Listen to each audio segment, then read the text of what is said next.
በቅርብ ጊዜ ታሪካችን ውስጥ ባለፈው 100 ዓመት በምንለው ታሪካችን ውስጥ የኢትዮጵያ መንግስታት መምጣትም ሆነ መሄድ መውደቅም ሆነ መነሳት ጤና ይስጥልን ውድ የመረጃ የዩቲዩብ ገጽ ተከታዮችና አድማጮች እንደምን አላችሁ? ለዕለቱ የተመራረጡትን አርዕስተ ዜና ወደ እናንተ ይዘን ቀርበናል። በቅድሚያ ዋና ዋና አርዕስተ ዜናዎችን ነግራችኋለን። አብራችሁን ቆዩ።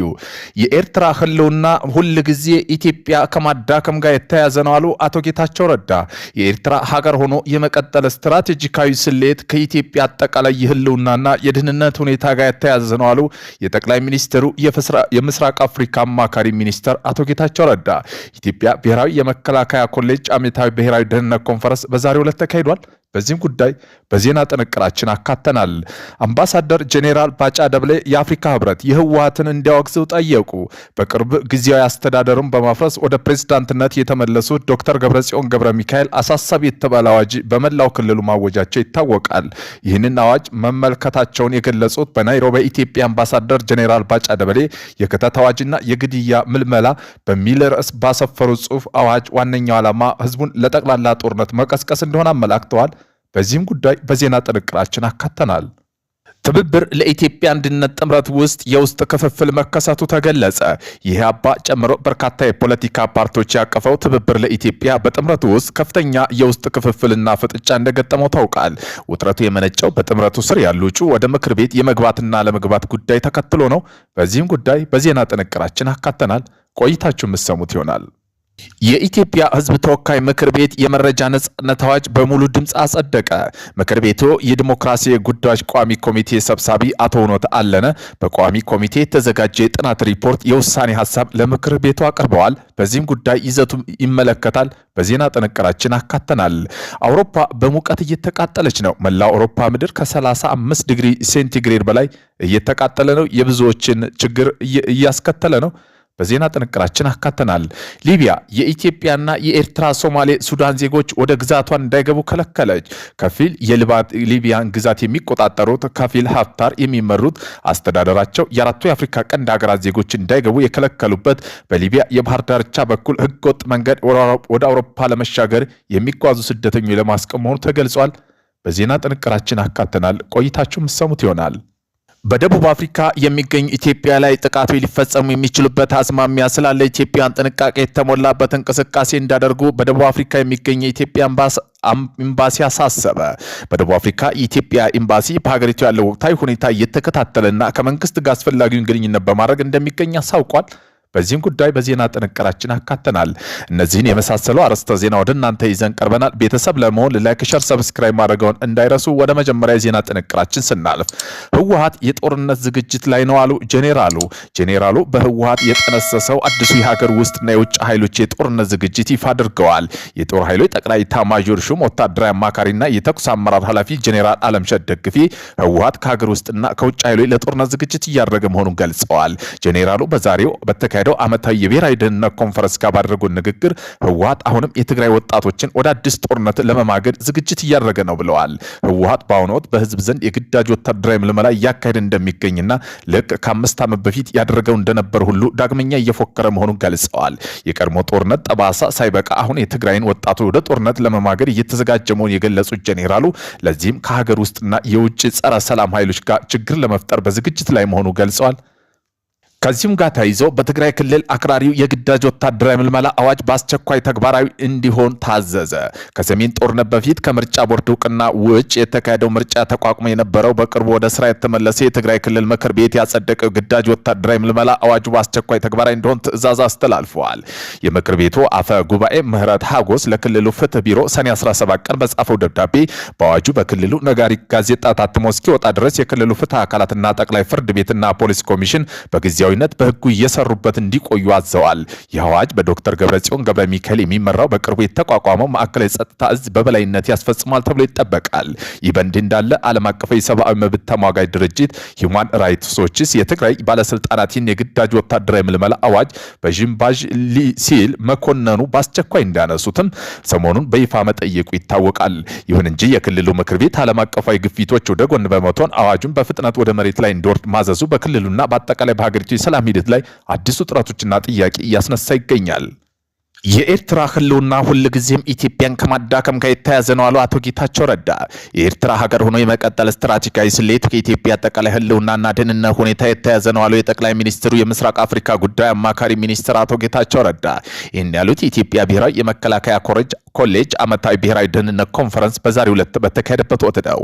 አቶ ጌታቸው ረዳ በዚህ ወቅት እንዳሉ ከሆነ ኢትዮጵያ ብሔራዊ ጥቅም ለማስከበር ዘላቂ ቀጠናዊ ሰላም ለማረጋጋጥ የታሪክ ስህተቶችን በጥንቃቄ መመርመርና ወቅታዊ የደህንነት ስጋቶች ስትራቴጂካዊ እይታ መመልከት ይገባዋል አሉ። ከዚህ በመነሳት ባለፉት 100 ዓመታት በኢትዮጵያ የተፈራረቁ መንግስታት መነሳትና መውደቅ ከኤርትራ ጉዳይ አያይዘው ቀጥተኛ ቁርኝት እንደነበር አብራርተዋል። አጼ ኃይለ ሥላሴ የደርግና የኢህአዴግ መንግስታት ጉዳይ የያዙበት መንገድ ለውድቀታቸው የራሱ የሆነ ትልቅ ተጽዕኖ እንደነበረው አስታውቀዋል። 1950ዎቹ የነበረው የፌዴሬሽን ስርዓት አወቃቀር ያስታወሱት አቶ ጌታቸው ረዳ እንደ ጸሐፊው ትዝታ ወልደ ጊዮርጊስ ያሉ የቀደሙት አንጋፋ ዲፕሎማት የነበራቸውን አርቆ አሳቢነት አብራርተዋል። በወቅቱ የነበረው መሪ ዋና ትኩረታቸው የህዝብ መሰረታዊ ፍላጎት ማሟላት፣ ሰላም ማስፈንና የጋራ ልማት ማረጋገጥ ላይ መሆኑ እንደነበር ያምኑ እንደነበር ገልጸዋል። ይህ ሆኖ በአቀራረብ በችኮላ ከሚወሰኑ ውሳኔ ይልቅ የህዝብ ለህዝብ ትስስር ለማጠናከር ዘላቂ መፍትሄ ለማምጣት ያለመ እንደነበር አስገንዝበዋል። አሁን ባለው ወቅታዊ ሁኔታ የኤርትራ እንደ ሀገር የመቀጠል ስትራቴጂ ስሌት ከኢትዮጵያ አጠቃላይ ህልውና ደህንነት ሁኔታ ጋር የተያያዘ መሆኑን ጠቁመዋል። በመሆኑም የሀገሪቱ ብሔራዊ ደህንነት አስተማማኝ ሁኔታ ለመጠበቅ ታሪካዊ ሂደቶችን በአግባቡ መረዳትና የወደፊቱ ግንኙነት በጥንቃቄና ስትራቴጂካዊ እቅድ መምራት እንደሚገባ አጽንኦት ሰጥተው ተናግረዋል። ጄኔራል ባጫ ደበሌ የአፍሪካ ህብረት ህወሓትን እንዲያወግዘው ጠየቁ። ይህን ያሉት በቅርቡ የኢትዮጵያ አስተዳደር በማፍረስ ወደ ፕሬዝዳንትነት የተመለሱት ዶክተር ገብረጽዮን ገብረ ሚካኤል አሳሳቢ የተባለ አዋጅ በመላው ክልሉ ማወጃቸው ይታወሳል። ይህም በመነሳት ነው አዋጁን መመልከታቸው የገለጹ በናይሮቢ በኢትዮጵያ አምባሳደር ጄኔራል ባጫ ደበሌ የክተት አዋጅና የግዳጅ ወታደር ምልመላ በሚል ርዕስ ባሰፈረው ጽሁፍ አዋጁ ዋነኛው ዓላማ ህዝቡን ለጠቅላላ ጦርነት መቀስቀስ እንደሆነ አመላክተዋል። ከዚህ ጦርነት ቀስቃሽ እንቅስቃሴ በስተጀርባ የራስ ጦር እንደገና ማጠናከር፣ ታጣቂዎችን እንደ ቅጥረኛ ተዋጊ ወደ ጎረቤት ሀገር ሱዳን ግጭት መላክ የሚሉ ግቦች እንዳሉት የገለጹ ጄኔራል ባጫ ደበሌ አፍሪካ ህብረት ይህን የህወሓት ድርጊት በአደባባይ እንዲያወግዘው ጠይቀዋል። በተጨማሪም ህብረቱ ይህንን አዋጅ በአስቸኳይ እንዲሰርዝና የፕሪቶሪያ ስምምነት መሰረት የተቋቋመው ጊዜያዊ አስተዳደር እንዲመለስና የፖለቲካ ሂደቶች እንዲቀጥሉ ግፊት እንዳደርግ አምባሳደሩ አሳስበዋል። ሊፈጠሩ የሚችል አላስፈላጊ ቀውስ ለመከላከል አፍሪካ ህብረት አስቸኳይ እርምጃ እንዲወስድም ጥሪ አቅርበዋል። የህዝብ ተወካይ ምክር ቤት የመረጃ ነጻነት አዋጅ በሙሉ ድምፅ አጸደቀ። በሪፖርቱ ላይ ሰፊ ውይይት ያደረጉት የምክር ቤት አባላትና መረጃን ተደራሽነት ከማድረግ ተጠያቂነት ከማስፈን አንጻር የተለያዩ ጥያቄ አስተያየቶች ሰንዝረዋል። አባላቱ ካነሱ ዋና ነጥቦች መካከል ጋዜጠኛ መታወቂያቸውን በማሳየት መረጃ እንዳገኙ እንዲሁም መረጃ ጠያቂ ሰነዶች ለመገልበጥ ፎቶኮፒ ከሚያስገኘው ውጭ ብቻ ክፍያ መረጃ እንዳገኙ የሚገልጽ ድንጋጌ በሪፖርት ውስጥ በግልጽ ለመከታታቸው ማብራሪያ ሰጥተዋል። በተጨማሪም የሀገር ሚኒስጥር መረጃ አሳልፈው የሚሰጡ አካላት ላይ የተጣለው ቅጣት አነስተኛ መሆኑን በመጥቀስ የቅጣቱ መጠን እንዲፈተሽም ተጠይቋል። ለተሰጡት ጥያቄ ምላሽ የሰጡት አቶ እውነቱ አለነ አዋጁ ጋዜጠኞች ለህዝብ ጥቅም የሚውል መረጃ ያለምንም ክፍያ ማግኘት እንዲችሉና ሌሎች መረጃ ጥያቄው ደግሞ ለሰነድ ማባዣ የሚሆን አነስተኛ ወጪ ብቻ ሸፍነው መረጃ ማግኘት እንዲችሉ እንደሚፈቅድ ገልጸዋል። የሀገር ሚኒስጥር አሳልፈው ከመስጋት የተያዘ ለቀረበው የቅጣት ጥያቄ ሰብሳቢው ሲያስረዱ በአዋጁ የተጠቀሱ ቅጣቶች በወንጀል ህጉ መሰረት ያልተካተቱ ጥፋቶች ብቻ የሚመለከት መሆናቸውን ጠቁመዋል። ሊቢያ በምስራቅ አፍሪካ የሚገኘው 4 ሀገራት ኢትዮጵያ፣ ኤርትራና ሶማሌ ሱዳን ወደ ግዛቷ እንዳይገቡ ከለከለች። ከፊል የሊቢያ ግዛት የሚቆጣጠሩት በካሊፍ ሀፍታር የሚመሩት አስተዳደራቸው የአራቱ የአፍሪካ ቀንድ ሀገራት ዜጎች እንዳይገቡ የከለከሉበት በሊቢያ ባህር ዳርቻ በህገወጥ መንገድ ወደ አውሮፓ ለመሻገር የሚጓዙ ስደተኞች ለማስቆም መሆኑ ተነግሯል። በጦርነቱ የተከፋፈሉ የሊቢያ ከአፍሪካ ቀንድ በተጨማሪም ከሌሎች የአፍሪካ ክፍሎች የተሻለ ህይወት ፍለጋ በአደገኛ ሁኔታ የሚጓዙ ስደተኞች ወደ አውሮፓ ለመሻገር የሚሞክሩበት ወሳኝ ሀገር ሆናለች። በትብብር ኢትዮጵያ አንድነት ጥምረት ውስጥ የውስጥ ክፍል መከሰቱ ተገለጸ።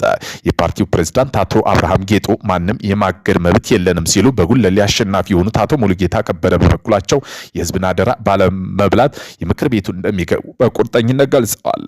በሌላ በኩልም የትብብር ዋና ጸሐፊ ሚኒስትር ስላሴ በምርጫ ወቅት 90% ማጭበርበር መፈጸሙን የሚያሳይ ጥሰት መረጃዎች በመጥቀስ ወደ ምክር ቤት የሚገቡ እጩዎች ላይ እርምጃ እንደሚወስዱና እንደማይገቡም አስፈጻሚው አካል መወሰኑም በማስታወቅ ጠንካራ ያለ ማስጠንቀቂያ ሰጥተዋል። ውጥረቱ የመነጨው የጥምረት ስር ያሉ እጩዎች ወደ ምክር ቤት የመግባት አለመግባት ጉዳይ መሆኑ ታውቋል። አውሮፓ በሙቀት እየተቃጠለች ነው። በአውሮፓ ምድር ላይ ከባድ አለቅጥ የናረ የሙቀት ማዕበል መከሰቱን ተከትሎ የሰው ሕይወት እያለፈ ትምህርት ቤቱ እየተዘጉ መደበኛ ዕለት ተዕለት እንቅስቃሴ በሙሉ እየተስተጓጎሉ ነው። ፈረንሳይ፣ ጣሊያን፣ ስፔን፣ ጀርመንን ጨምሮ በርካታ ሀገራት የሙቀት የከፋ ጉዳት እያደረሰ ሲሆን በጀርመን የሙቀት መጠን 38 ዲግሪ ሴልሺየስ ደርሷል። የከፍተኛ ሙቀት የኤሌክትሪክ ኃይል ማስተላለፊያዎች፣ የአስፋልቶችና የህንፃ ግድግዳዎች ጭምር እያቀለጠ ሲሆን በባቡር ትራንስፖርት ድርጅቶች የተጓዥ ጉዟቸው እንዲሰርዙ የትኬት ገንዘባቸው እንዲመለስ እያደረገ ነው። ከ300 ሚሊዮን በላይ የሚሆኑ የአውሮፓ ህብረት ከዚህ በአስከፊ ሙቀት እየተሰቃዩ ይገኛሉ። በሌላ በኩል በአውሮፓ የተከሰተው ከባድ የሙቀት ማዕበል ለደቡብ ኮሪያ ሳምሰንግ እና ለቻይና ሚዲያ እና ለጃፓኑ ሚትሱቢሺ የመሰሉ የኤሲያ አየር ማቀዝቀዣ የኤሲያ አምራች ኩባንያ ግዙፍ የገበያ ዕድል ፈጥሮላቸዋል ተብሏል። በደቡብ አፍሪካ የሚገኙ ኢትዮጵያ ላይ ጥቃት ሊፈጸም የሚችልበት አዝማሚያ ስላለ የኢትዮጵያ ጥንቃቄ የተሞላበት እንቅስቃሴ እንዳደርጉ በደቡብ አፍሪካ የሚገኙ የኢትዮጵያ ኤምባሲ አሳሰበ። በደቡብ አፍሪካ የኢትዮጵያ ኤምባሲ በሀገሪቱ ያለው ወቅታዊ ሁኔታ እየተከታተሉ ከመንግስት አስፈላጊውን ግንኙነት በማድረግ እንደሚገኙ አሳውቀ የደቡብ አፍሪካ የመንግስት ስደተኞች ላይ የኃይል ጥቃት እንዳይደርሱ በሁሉም አካባቢ ተገቢውን ጥበቃ እንዳደርጉ አስታውቋል። ሁሉም ጉዳዮች በህግ መሰረት እንደሚከናወኑ ቀጣይ ሀገሪቱ የመንግስት የጸጥታ ማስከበር ተግባር እንደሚያጠናክር ኤምባሲው በመግለጫው ተናግረው ከዚህ ስደተኞች ላይ ህገወጥ ድርጊት ጥቃቶች ሊፈጸሙ የሚችልበት ሁኔታ መታየታቸው ኤምባሲው አስረድተዋል። ስለሆነም በመላው ደቡብ አፍሪካ የሚገኙ ኢትዮጵያ በስደተኞች ሊደርስ የሚችል የመብት መጣስ መሰረት በማድረግ የዕለት ተዕለት እንቅስቃሴ እንዳደርጉ አሳስቦ የሚኖርበት አካባቢ መንግስት አካላትና የኮሚኒስት አደራጅ የቅርብ ግንኙነት እንዳደርጉ መረጃ እንዲለዋወጡ እንዲሁም አስፈላጊውን ጥንቃቄ እንዳደርጉ ጥሪ አቅርበዋል።